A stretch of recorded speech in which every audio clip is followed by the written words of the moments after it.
This evening, I have the great pleasure to introduce Caroline. Caroline's an organizer of the Southampton Animal Action and has been involved with the MBR suppliers campaign since September 2024. Since that time, she's taken part in protests against Stericycle, BOC Gases, and Thermo King, who have all dropped their contract with MBR Acres, and is currently campaigning against companies including Barclays, JP Morgan, and others to join the boycott. More widely, she is involved in a range of animal rights campaigns and has been vegan since 2021. Hey Caroline, how you doing? I'm doing well. Thank you so much for having me. And yeah, thank you everyone for coming. It's great to see some of you again and probably meet some new faces as well tonight. Yeah, thank you very much for joining us. So we'll start at the very, very beginning. So kind of why, when, what made you become vegan? How did your journey start? So I was actually really lucky. So I grew up in a family who were vegetarian, which I guess in hindsight we think of as, like not good enough. And veganism is where we sort of are now in terms of like I guess moral standards for a lot of people. But I guess in terms of growing up in the 1990s, growing up in a vegetarian family, I think it was a really good pathway into animal rights. So my mum had been vegetarian since she was 15, and my gran had been vegetarian alongside my mum. So me and my sister were sort of raised vegetarian, and it actually took me a long time to transition to actual veganism. So I didn't turn vegan until 2021. And before that, I would say I was largely plant-based. A lot of the time I didn't buy things like eggs, milk, etc. But I guess stupidly made exceptions for when I was like eating out or on holiday or traveling and things like that. And I think in 2021, I think I'd watched a documentary on the dairy industry. And while I had a lot of knowledge on animal rights and I'd always thought of myself as like an animal rights activist, I just sort of realised that even if I was supporting the dairy and the egg industries on a really minimal basis, I was still supporting them. So I think it just something clicked after watching that documentary, and I realised that it was quite hypocritical to be doing it even a small amount of time. So yeah, transitioned to veganism in 2021. And yeah, obviously haven't looked back. I still travel a lot. And yeah, I think we're so lucky in the UK it's so accessible to eat vegan food. And when I travel, I still manage to do it, even if it's not as easy. So I always think last year I was in Kazakhstan and I did 2 weeks, managed to be vegan for 2 weeks in Kazakhstan. So I think there's no excuse here in the UK. So yeah. So and were you involved in the animal rights movement before your veganism, or did you join the animal rights movement after that? I suppose I was. So my sister was quite big in the animal rights movement, in the Shack campaign. So I sort of was a little bit involved when I was much younger. So I think I went to a Shack protest in London when I was about 13. And then since then, this is a massive break again, but I didn't really do much. I did a lot of sort of like online email campaigns, writing to my MP, signing petitions. But it wasn't so when I turned vegan in 2021, I had a couple of years thinking, oh, this is good, And then I think after that, I was like, I need to do something else. I feel like I should be doing more for animal rights, but I didn't really know where to start. And got through it through We the Free. So We the Free being advertised on like a local Southampton group, like a vegan Southampton Facebook group, and I hadn't heard of them before. So I thought maybe this can be like the pathway into animal rights and feeling like I'm doing more. So yeah, went along to We the Free, and that was like my first entry, I guess, in my adult life into sort of more, maybe not direct action, but doing more than just online action.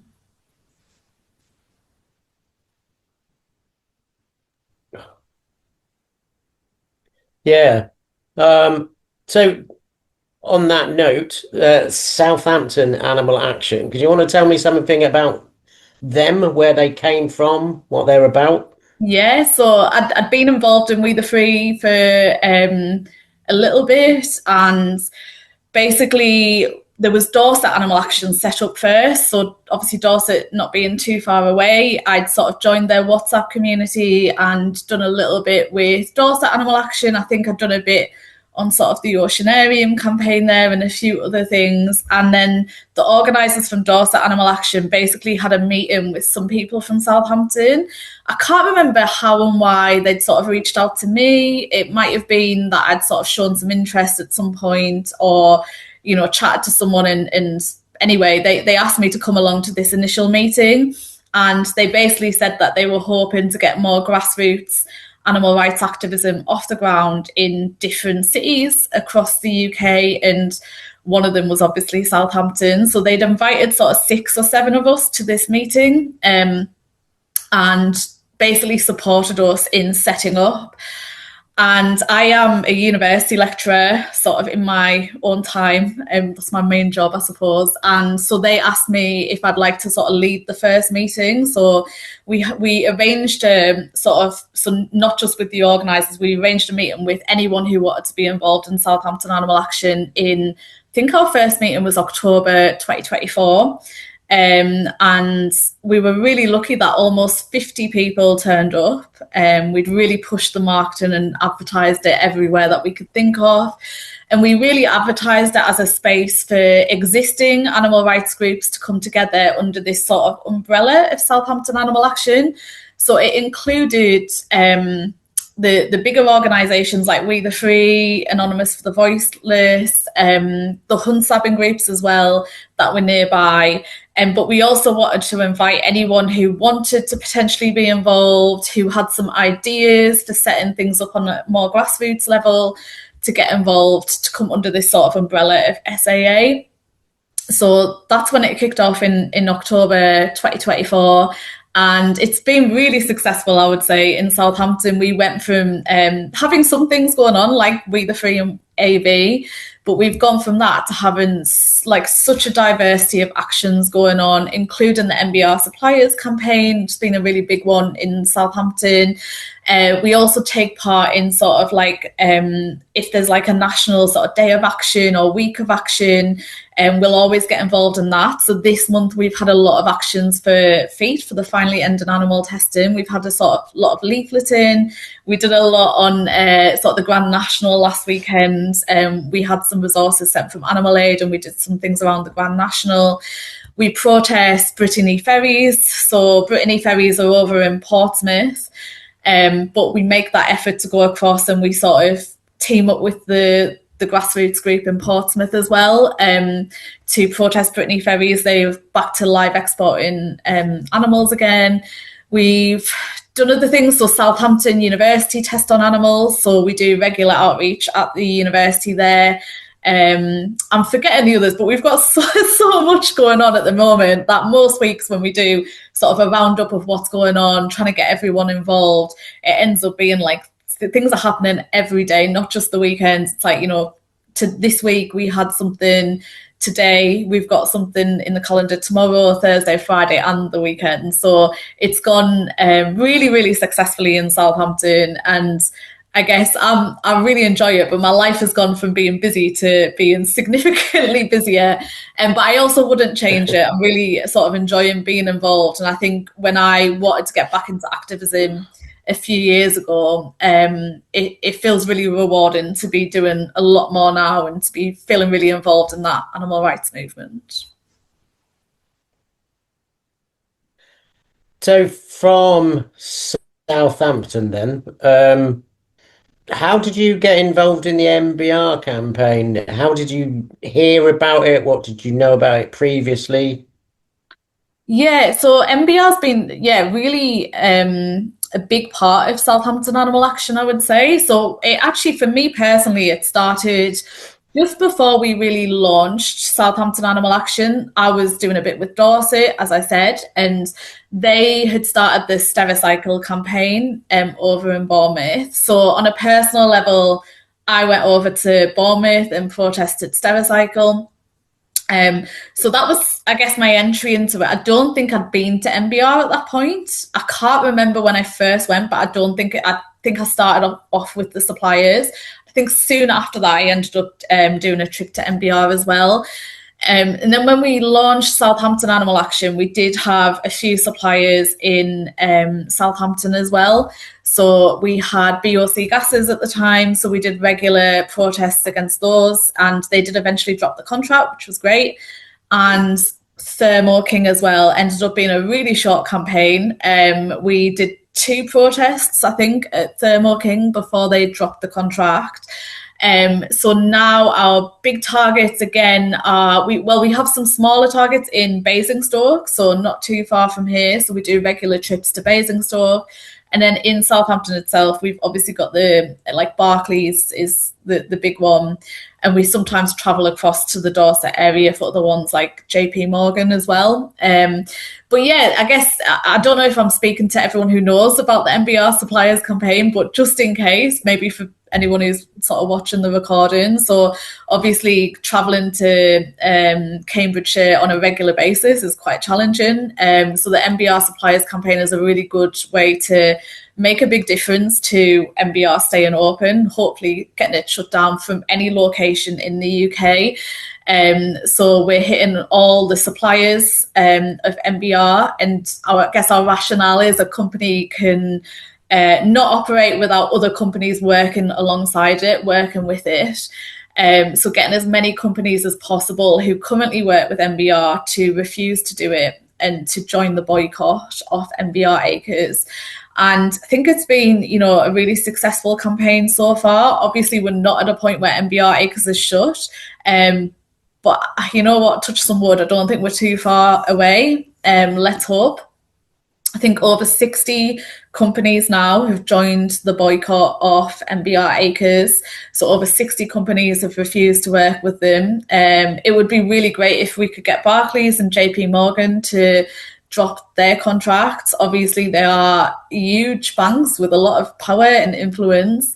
But nothing's impossible on this campaign, so we've just got to keep going. And yeah, that's a little bit about the MBR and what it's looked like, I guess, in Southampton.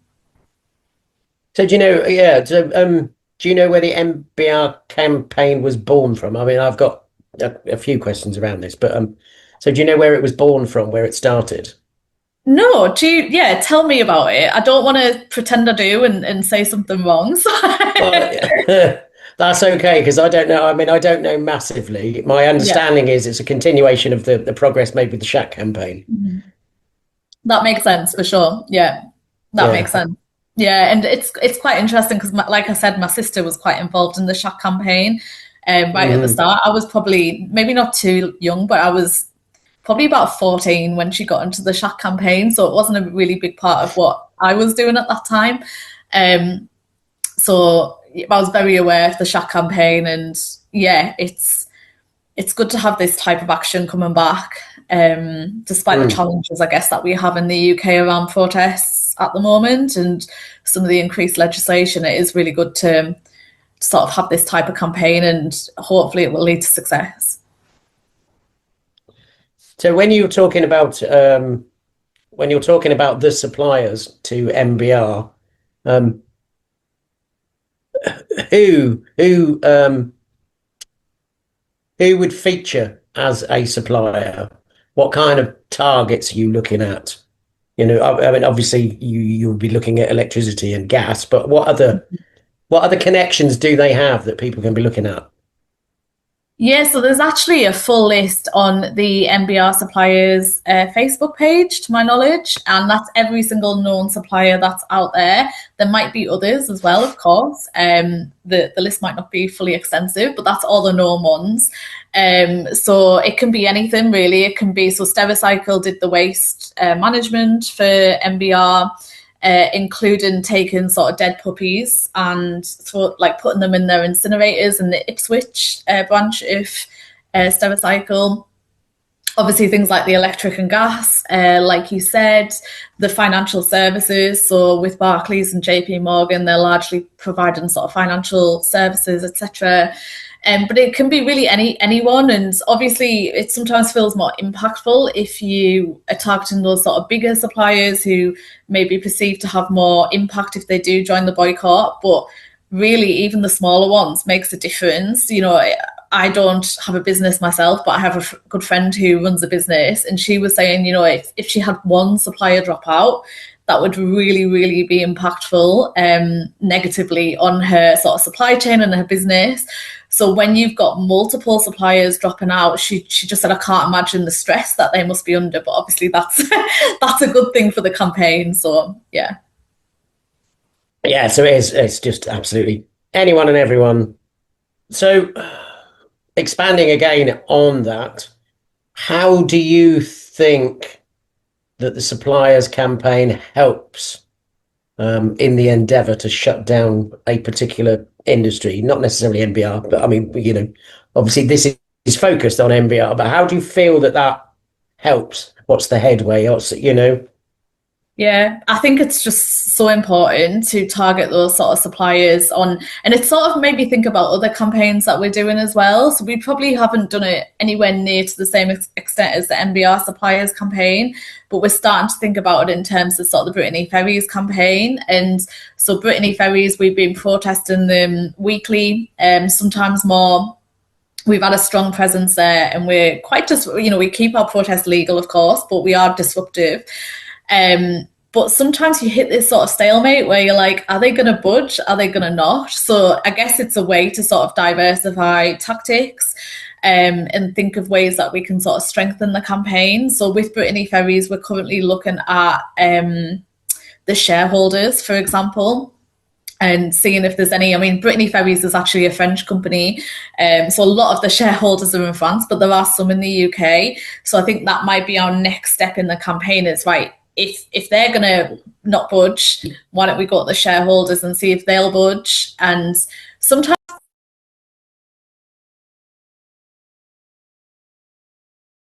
Sorry, did I get muted there? I'm so sorry. um, Apologies. I don't know how long I was muted there, but yeah, I think sometimes it's about sort of...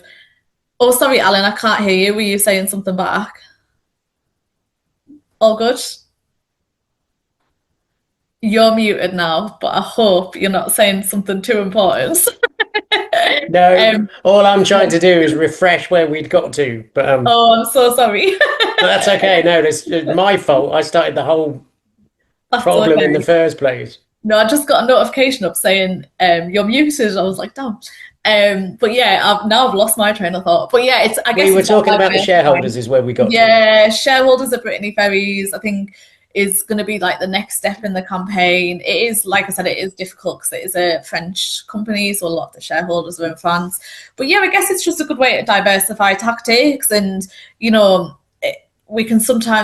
know sometimes how close we are to these companies from dropping. They could be on the edge a bit. And so going to suppliers, diversifying tactics can just be the next step, potentially, that will make a campaign successful. And I think, when we did the Stericycle campaign in Dorset, that just went on for so long. This was my first experience of sort of the suppliers campaign, so I didn't really have an expectation of how long it would take. But we were there like a year and a half protesting every week, and we always say we don't give up, and we weren't going to give up, but we were like, God, if we're here in 5 years, this is going to be really terrible. But yeah, you never know how close you are. So it was such a relief when we got Stericycle. And actually, part of that as well, when we were in London for a week of action in, I think, summer 2025, we ended up targeting one of the suppliers of Stericycle as well. So we'd almost gone to the suppliers of the suppliers. And I think that was Computershare. We did a big protest against them. So I think those sort of things help as well if you're really struggling with, a particular campaign, or you're not sure if you're making any progress. It's just, thinking about those tactics and diversifying. So I think, yeah, it's a really good strategy, I would argue. And I think it could definitely be used on other campaigns as well against other companies. So, yeah. Yeah, so the FEAT campaign helped out with the Stericycle last April. Yeah. We tried to get as many people out to shut down Stericycle on the same Fridays. I came down to Dorchester to see you guys, which was a nice day out. It's always a grand day out. And then this year, of course, we're trying to help with Barclays as well. And you'll be pleased to Yeah. know, in my little tour, I took 5,000 Barclays flyers, and I haven't got any left. And Well, we're only in week 3, so I'm going to have to get some more printed and get those distributed as well, and take those out with me. I know that We challenge. I feel like all our money, I mean, we in Southampton, we're a local group, we don't have a ton of funds, so we often do fundraisers, but I'm in charge of the banking and stuff like that. So the last month I've been like, God, we're running a bit low on funds, and a lot of it goes on things like the leaflets and resources like banners and things like that as well. It's just a constant expense, but it's also really good to know that we're utilising those resources well. So. Yeah, so, I mean, we have the same issue, obviously, because we're just a grassroots organisation and funding's always difficult. However, I know it's your talk and not mine, but I'm just going to mention No, go this. for it. If people want to get in touch, if they go to the website and use the email address, you can get a starter pack, and the starter pack comes with 6 different posters of 2 of each kind. So there's dogs, mice, and the fool. And then you'll also get FEAT flyers, the vivisection exposed flyers for British Heart Foundation, and you'll also get Barclays flyers as well, so that you'll be able to take part in everyday event. So that's all good. Um, so if other people were to take on this idea, what do you think they could do with it? Well, obviously you're using it to target MBR. Do you see it as having potential in other areas? Yeah, absolutely. I mean, I think it's something that most people could take on, and it's a lot easier than you might think. So I remember when we first set up Southampton Animal Action, and even though I've been to a few protests, I was sort of really overthinking doing the first Southampton protest and really overthinking the organisation of it and thinking, oh, I need to prepare all of this and all of that. And I think the more that I've been involved in protests, the more relaxed I've become about it. I'm just like, we just need to turn up. We just need maybe a megaphone and some placards and maybe some leaflets. That's it. And we just need people. That's the main thing. But even then, I always, we try and send this message to other groups around the country to say, it doesn't really take, you need 2 people really. I mean, ideally, it'd be nice to have more, of course. And you could definitely do it with 1 if you were feeling confident. But, if you have 2, that's really all you need to go and do some leafleting at Barclays or do a short disruption and leave when you're asked.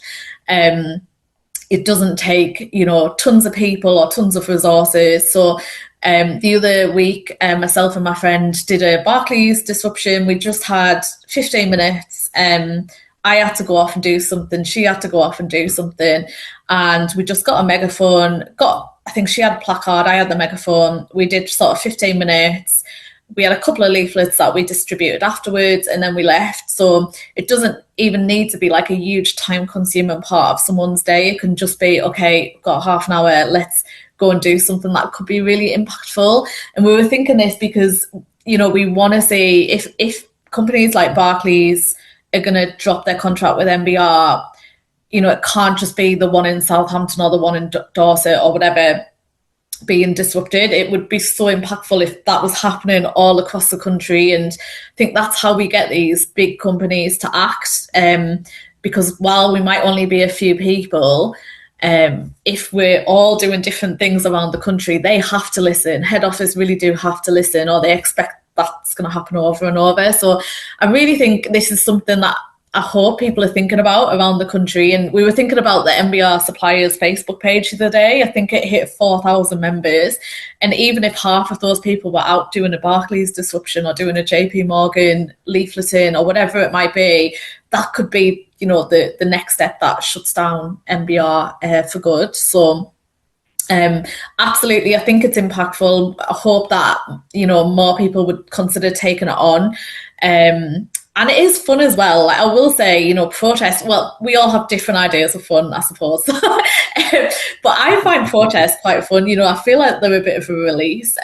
Not necessarily when you're directly at the source. Like, of course, if I'm at MBR, I always feel it. It's, it's heartbreaking being there. When you're at the suppliers who are a little bit more indirectly involved, it can be just a good release, and I don't feel as angry when I'm there. But it can still be really disruptive and really fun to be there and get your message across. So it's not like whenever I go to MBR or somewhere like a slaughterhouse for a vigil or something like that. Of course, it's heartbreaking, and it's always like a different atmosphere, of course. But yeah, for these smaller sort of disruptions, it can be 15 minutes, leave, and you've had a bit of an adrenaline release at the same time. So yeah, we're trying to get more people to do it. So yeah, pass that message on. Or maybe, I don't know how involved people are in this chat too. So if it's something that you needed advice on, absolutely happy to provide it. But yeah, it's definitely something that would be really useful on other campaigns too. Like I said, we're thinking of it for Brittany Ferries. But for any sort of company, thinking about the suppliers and how to diversify tactics, I think is really impactful for sure. I also assume pretty rapidly, but I mean, you're getting around the infrastructure law because you're not targeting the actual business itself. Yeah, there are other restrictions on. So the big one is SOCPA, which I think was brought in the Shack campaign. So that is where this is where maybe someone else might have better knowledge than me, but I guess you don't want to be looking like you're impacting a contractual relationship between an animal testing company and whoever their suppliers are. So I guess maybe impacting is the wrong word. Of course, you can still protest them, but I would just say check the SOCPA law to make sure that you're not doing something that would break that. Nothing we've done in any of our sort of disruptions has, SOCPA's not come up. And we keep our protests lawful, but it is something to consider that would fall under potentially the suppliers campaign. Yeah. So talking about taking action and doing stuff, obviously you've mentioned a few times now about disruptive behavior and asking and leaving when asked to leave. Could you just elaborate on that for those people that maybe thinking about maybe contemplating doing that, but worrying about the legal aspects of it, etc. If you can run through that, that would be great. Yeah, of course. So I will just put a preface. I'm not a legal expert by any stretch. But my understanding of the law is just say we went into Barclays and had some placards or whatever. That wouldn't be considered that would be considered maybe a civil offence because we're in a space that might be considered private land. If they then ask you to leave, you should leave. Because if you refuse to leave, it could be a criminal offence if it moves to aggravated trespass. Now, I think with any sort of law, it comes down to interpretation sometimes. So when you're on private land, someone asks you to leave and that person is maybe security or an employee, you should leave that premises and then go and maybe do the protest outside. But that initial going in, making yourself heard, might even be asking for a meeting as well. So a lot of the time we've, gone into sort of say, can we have a meeting today? Is there someone in senior management who we could talk to? Is there someone like that? And so you end up, while you're asking for that meeting, you might be on their private land. And again, if they ask you, if they say, no, we're asking you to leave, that's when you would step back onto sort of the public land. So, it's like I said, we always keep our protests completely sort of legal. But it is something to sort of get clued up on. I think there's actually a really good training, Green and Black Cross. Some of you might have done it or seen it, but they do like a 2-hour online training, which talks a bit about, a lot about obviously the legal aspects of protest and some of the things that you need to be aware of. It's not specific to sort of animal rights or MBR. So they don't go into the real specifics about particular laws, but they do go over some of the common ones that are discussed. So that's a really good sort of resource. I'd recommend really everyone does it because now I look back to when I first started protesting and, even saying people's names and stuff like that, you've got to be a bit careful sometimes. Most people want to stay somewhat anonymous despite it being legal. So just even things like that, like little things that you can think about before you go on to a protest or if you're advising other people or having like one person speak to the police to be police liaison, little tactics like that that you can use, that keeps everyone safe, I suppose. So it's about giving every member an opportunity to take a particular role so that all avenues are covered. Yeah, absolutely. Yeah. So with all of that taken into consideration, what are your thoughts on the future? What are your thoughts on the future of vivisection, the future of MBR, the future of your campaign? And I suppose, if any, what advice would you give?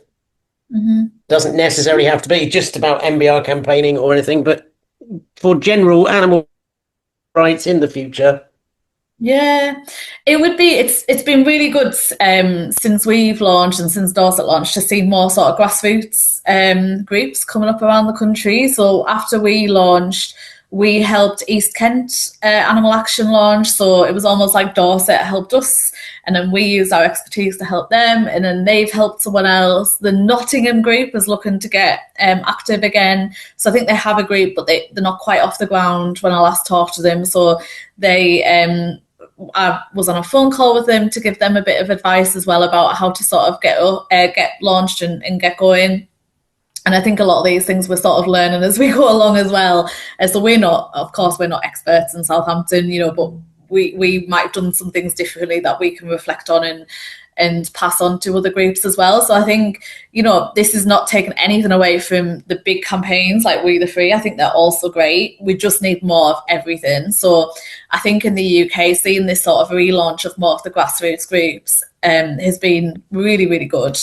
And, hopefully that can have some real impact around the country. MBR, I don't want to speak too soon, but we've had some sort of, I guess, times where we thought, they're on the brink of closing, and then they haven't. So it's very difficult. But I think we just got to keep going. And I want to say I'm feeling somewhat hopeful. But let's touch some wood around that, just in case. I don't want to jinx it. But yeah. And then in terms of the future, I think it's really important to sort of celebrate the small wins as well. I think when we're looking at animal rights, it can get so overwhelming that we've got so many things to tackle. You even think to the sort of animal agriculture industry and the amount of animals impacted, since I've done this talk, how many animals have been, slaughtered or, sitting on a factory farm. And these things can get so overwhelming, but I think it's really important we're in this for the long run. We're not going to achieve full animal rights or full animal liberation by next week. So I think it's really important to celebrate those small wins. So when Stericycle dropped the contract, when BOC did, when Thermo King did, it was, huge celebrations. We had a restaurant drop foie gras near us and we celebrated it. All those little small wins, celebrate it, because we're in it for the long run, and otherwise it's so easy just to be sort of depressed all the time about the state of the world. So I think that's really important. I think I probably need to learn from this as well, but knowing when to take a step back from things. And we are in this campaign, we're in animal rights for the long haul, and if we want to not burn out and stay in it, we need to know when to sort of take a break, take a step back. So I think that's really important as well. Advice, I would say, if there is a local group near you, I feel like I'm talking to people who, I've seen all these names, a lot of these names before, and people are very active. And so maybe it's more for the people who are watching on a recording later, maybe. But, if you've got a local group near you, the Animal Freedom Network website has like a map of different areas where there is a local group. And I think, to have something already set up that you can just go into and get involved in whatever's happening, I think is such a privilege. And that was something that a few years ago I would have loved to have. And I think we're so lucky in Southampton now that if you came here and you wanted to be involved in animal rights activism, you could just turn up and you wouldn't have to organise anything. You could just turn up and do something. But at the same time, there's always roles for new people who want to take on a campaign or want to help with that leadership side of things too. So I would say look on the Animal Freedom Network website, see if there's a local group near you. If there isn't, and it's something that you wanted to help set up with people in your local area, then we can absolutely offer advice, myself or anyone in the Dorset group or anyone really who's already set up. Because there's a lot of things to sort of think about. I wouldn't say it's I want to say it can be quite time consuming for sure, but it's not actually that difficult. I would say time consuming, takes up a lot of time, but in terms of what we have to do, I wouldn't say it's hugely difficult. So it's accessible for most people, I would say, who have a little bit of time. Yeah, no, yeah. I tend. Oh, I'm sorry. I'm No, I was talking just going to say that would actually be the main sort of advice that I would give for sure. Yeah, I think it's important as well. I think the other thing about you saying about stepping back, knowing when you need to take a break. I think also knowing when you need to change campaign, change Yeah. your focus. Do you know? Because it can be that you're not actually tired of the whole thing. You're just tired of Yeah. the bit that you've been working on. Absolutely, yeah, for sure. And I think, that can change even like on a week to week basis. So, sometimes I get to a protest and usually I'm the loud one on the megaphone. And but, sometimes you get to a protest and you're like, oh, today I just want to hold a placard, you know what I mean? And I just want to take that step back, or I want to be police liaison and do something else. And I think, we're really lucky in Southampton that there really is something for everyone. If you want to do more protests and, more disruptive elements, we've got that covered. And if you want to do something that's a bit more outreach or a bit more relaxed and chilled, we do Rescue Not Retail, for example, which is trying to get pets at home to stop selling animals in the stores, and other pet shops as well, pets. Obviously, I don't use that term. But yeah, we try and make sure there's something for everyone. And if there is something that might be missing, we're always trying to empower people to take ownership of something. So we had someone come to, not the last meeting, but the meeting before, who said, oh, have we thought about doing some litter picking in the New Forest for sort of wildlife purposes? And we got that set up. So yeah, it's really supposed to be an umbrella organisation for everyone. And it's not just for vegans either. So although we're not trying to sort of, justify non-veganism or whatever, we always think if you come in and you're maybe vegetarian, or you come in and you're not, you're a meat eater, sometimes it is easier to make those steps towards veganism if you're surrounded by a community of mainly vegans. And also on some of the campaigns, obviously if you were non-vegan, you wouldn't do necessarily AV, Anonymous for the Voiceless, or Wheat the Free.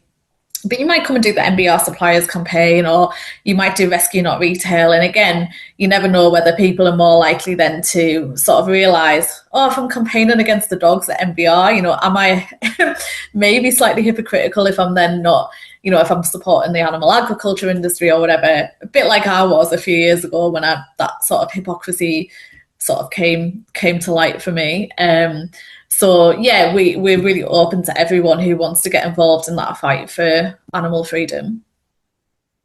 Yeah, I think for me as well, I think single issue campaigning, if you look at them all as kind of gateway drugs, vivisection the anti-vivisection movement is a perfect one, because it doesn't matter, you don't have to care about anything, but 99% of people do care about animals in experiments.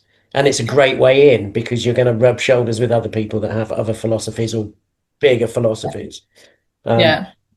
Can't remember who it was in particular that said it, but various conversations I've had. The idea is we need to create activists and then create vegans out of them, because what we need is more activists, and we've got plenty of vegans who aren't active. So we need to get people who are active into veganism. Yeah, I think that's a really good way of looking at it. Yeah, if we restrict to only people who are currently vegan now, we're looking at like just sadly, a really small percentage of the population. But if we get people active, then they might also change their sort of, their philosophy as well. So. Um, so I think we're going to wrap up. I would say we're going to wrap up. We're going to come to the end of this conversation, and if other people want to ask questions, now is time to either put those in the chat or to get them in your head and let me know what you want to ask. So finally, just to close out, is there anything that you would particularly like to share? Maybe an experience that you've had that that changed your world, or anything at all? Oh, that's a difficult one. I'm sure there's loads, but I don't know whether I can think of anything off the top of my head. But I'm sure there are loads of little experiences that I've sort of had, especially in animal rights.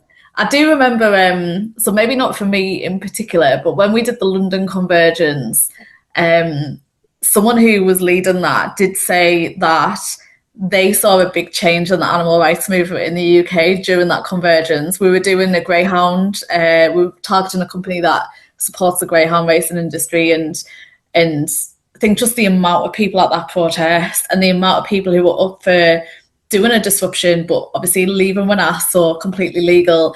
We maybe the organizer expected like one or two people to want to do it, and I think there was 20 people did it. And I remember him saying that was like a big moment for him. I didn't recognize it as a big moment because I think I'd done so many of those protests before that I didn't even like click. But that was definitely, he said, and a few people backed him up here, that for him was like a big turning point. I think that was a big moment, not necessarily for me, but in the UK animal rights movement for sure. So, okay, thank you. Would anybody like to ask Caroline some questions while we've got her here? In fairness, I'm not sure if you're going to get any questions because you've been really expansive and Oh, covered thanks. covered an awful lot of bases. But it's always worth asking because there's bound to be something we've missed. Yeah. Well, Deborah's put in the chat, admire your energy and positivity. So thank you so much. And your group's doing Yeah, great work. Well, thank you so much. And it's not, I should actually just expand on this and say it's obviously not just me. I feel like I sometimes get a lot of the credit for Southampton Animal Action because I lead the meetings. And so every time I'm like, there's a big team doing lots of things. And it's certainly not just me involved in that. It's been so good in Southampton to see the transformation of animal rights in just such a short space of time. Like I said, we went from the really important, like big campaigns like We the Free and AV to just having so much diversity of things. So, and it's not taken away from We the Free or AV either. There's still loads of people doing those actions. So it's not like we've taken anyone away. It's just more of everything, which is really great. So long may it continue yeah. in Southampton. I think that's important as well as the umbrella idea. I mean, because ultimately that's what FEAT is all about. It's all about just empowering those people that are already out there doing stuff, and hopefully Absolutely. inspiring more people to come and join them. Yeah. So Marcus says, can you touch on freedom of informations and research in suppliers? Yeah, I don't know how much I can say on it. So usually we just go by the list on MBR suppliers of who is a supplier. So I wouldn't say I've done a ton of the research about what the companies do, and like I've personally not had to put in an FOI for MBR suppliers. But we have done it on other campaigns. So the Oceanarium campaign, which is actually a Dorset Animal Action campaign, they've done frequent freedom of information requests there to, for example, get information on the number of animals who have died. I think with freedom of information requests, to my knowledge, they do have to be like a public body. So I think FOIs might be quite difficult on some of the MBR suppliers because they're often private companies. But there's certainly, so Oceanarium, for example, is a good one for the FOI requests because they are licensed by the city council or the county council. So you can go to the council to do the FOI. And the same, we've done one for the University of Southampton as well, to get numbers of sort of animals who are tested on, and they rate it, don't they, of like severe and extreme suffering versus it's all bad, but they obviously like rate it on a particular scale. So just getting the breakdown of those numbers as well. So things like universities can be good for FOI requests. So again, if you've got a university near you, getting some information on whether they're testing. Not all universities do. I'll be honest here. So I work at a university that do animal testing, and when I'm not, just to be very clear, I do a lot on sport science, so that's my area. So there's no animal testing in my area. But when I got the job there, there's a part of me that felt like such a hypocrite. I was like, am I like the suppliers who are working in a space? But I think, a few people talked to me and said, well, you're not directly in it anyway, for a start, but also it's important to have people on the inside to change perceptions at universities. But the prior two jobs I got before there, the universities didn't do any sort of animal testing at all. So it does depend on the university. So yeah, FOI requests can be really good to get that sort of information. But yeah, with the suppliers, I think we're really lucky to have a team who are already doing that research. So it's quite good that sometimes we just have to go up, turn up, do some megaphoning, do some outreaching, whatever it might be, doing some protesting, and not having to worry too much about the research side of things. So yeah, I'm not sure if that answered your question, but yeah, that's my experience at least. I think you did pretty well. Yeah, well, Marcus says thank you, so I'm guessing that did the trick. Well, assuming that nobody has anything else to ask, as nobody else seems to be asking, I'll bring this to a close. I am really, really grateful to have you come and speak, and to offer your knowledge and your enthusiasm, which is vitally important if we're going to encourage people to keep up the struggle and keep up the pressure. Thank you so much for having me, and again, thank you so much to everyone to come in as well. I really appreciate it. Yeah, it's great, and I really hope that FEAT can continue to help with the MBR campaign and any other campaigning that you're doing. So, thank you to you. There's lots of thank yous in the chat. Thank you. And thank you to everybody that came. And you can join us again next week for our final FEAT talk this April. Thank you for all of your inspiration. Thank you for talking. And thank you, everybody, for coming. And we will see you all again next Tuesday. So, bye. Bye, everyone. Thank you.